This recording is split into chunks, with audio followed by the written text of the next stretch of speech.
स्वागत है आप सभी का एनएफ न्यूज पर। मैं हूं आपके साथ रोहित। ऑपरेशन सिंदूर में जिस तरह से दुश्मनों को भारत ने सबक सिखाया, उसने भारत की सैन्य शक्ति को पूरी दुनिया के सामने प्रदर्शित किया।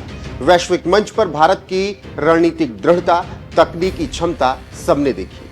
भारतीय सशस्त्र बलों ने 6-7 मई 2025 की रात को पाकिस्तान और पाकिस्तानी अधिकृत कश्मीर यानी पीओके में जैसे मोहम्मद, लश्कर-ए-तैयबा और हिजबुल मुजाहिदीन के 9 आतंकी ठिकानों को नेस्तनाबूद कर दिया। इस ऑपरेशन में राफेल, Su-30 MKI और मिराज 2000 जैसे उन्नत लड़ाकू विमानों के साथ scalp cruise missile, hammer, precision guided bomb और स्वदेशी आकाश मिसाइल सिस्टम का उपयोग किया गया। केवल 23 मिनट में 9 ठिकानों को नष्ट करने की सटीकता ने भारत की खुफिया और सैन्य क्षमता को और ज्यादा मजबूती से दुनिया के सामने पेश किया। ये तो पाकिस्तान जैसे दुश्मन को सबक सिखाने और पड़ोसी दुश्मन को बताना था कि भारत से टकराओगे तो ऐसे ही मारे जाओगे। लेकिन अब भारत सिर्फ आसपास के पड़ोस वाले दुश्मनों के लिए तैयारी नहीं कर रहा, बल्कि दुनिया के किसी भी देश को सबक सिखाने के लिए एक ऐसा बम वर्षक विमान बना रहा है जो बहुत दूर तक मार कर सकता है।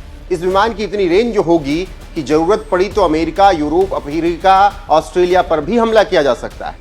तो चलिए बताते हैं भारत के इस प्रोजेक्ट के बारे में। भारत अभी अल्ट्रा लॉन्ग रेंज स्ट्रेटेजिक बम वर्षक विकसित कर रहा है, जिसकी मारक क्षमता 12,000 किलोमीटर से ज्यादा होगी। रूस के Tu-160, अमेरिका के B-21 रेडर से ये प्रेरित है।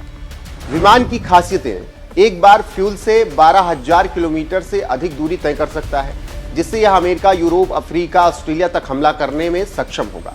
यह 12 टन तक का वारहेड ले जा सकता है, जिसमें परमाणु हथियार भी शामिल हो सकते हैं। उड़ान के दौरान पंखों का आकार बदलने की क्षमता, जो ईंधन दक्षता और गति नियंत्रण में मदद करेगा। कौन कौन से हथियार होंगे? ब्रह्मोस एनजी मिसाइल 290 से 450 किलोमीटर रेंज वाली सुपरसोनिक मिसाइल है, जो दुश्मन के हवाई अड्डों, रडार, कमांड सेंटर और परमाणु ठिकानों को मिनटों में नष्ट कर सकती है। अग्नि 1P लेजर निर्देशित बम और एंटी रेडिएशन मिसाइलें भी शामिल हो सकती हैं। हाइपरसोनिक हथियारों को ले जाने की संभावना, रडार से बचने की क्षमता, जो इसे दुश्मनों के लिए मुश्किल लक्ष्य बनाता है। ऑटोमेटेड नेविगेशन सिस्टम से सटीक हमला करने में सक्षम। इंजन के लिए अमेरिकी GE-414 या रूसी NK-32 का उपयोग हो सकता है। कौन कर रहा है इसका निर्माण? DRDO, HAL और एयरक्राफ्ट डेवलपमेंट एजेंसी मिलकर इस पर काम कर रहे हैं। तकनीकी सहायता के लिए रूस और फ्रांस से बातचीत चल रही है। कैसे बढ़ेगी भारत की ताकत? यह विमान भारत को इंटरकॉन्टिनेंटल पावर प्रोजेक्शन की क्षमता देगा। इससे भारत न केवल क्षेत्रीय बल्कि वैश्विक स्तर पर रणनीतिक ताकत बन सकेगा। अमेरिका, रूस और चीन जैसे देशों की श्रेणी में भारत को लाकर खड़ा करेगा। भारत के परमाणु त्रिकोण यानी जमीन, समुद्र और हवा को मजबूत करेगा, जिससे परमाणु जवाबी हमले की क्षमता बढ़ेगी। भारत को हिंद प्रशांत क्षेत्र में रणनीतिक बढ़त देगा। भारत की रक्षा नीति को क्षेत्रीय से वैश्विक स्तर पर ले जाएगा। भारत को किसी भी दूरी से सर्जिकल या परमाणु हमले की क्षमता देगा।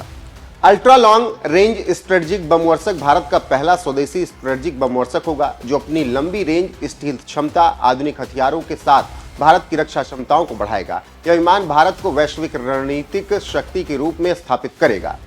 इस पर रक्षा मंत्रालय का कहना है कि आजकल लड़ाई सिर्फ जमीन पर नहीं होती, लड़ाई साइबर, अंतरिक्ष और हवा में भी होती है। इसीलिए भारत को हर तरह से तैयार रहना होगा। चीन का H-20 तेजी से आगे बढ़ रहा है, जबकि अमेरिका के पास B-2 स्पिरिट और आने वाला B-21 रेडर है। चीन तेजी से अपने बमवर्षक विमान बना रहा है। अमेरिका के पास पहले से ही बहुत अच्छे बमवर्षक विमान हैं, इसीलिए भारत को भी पीछे नहीं रहना।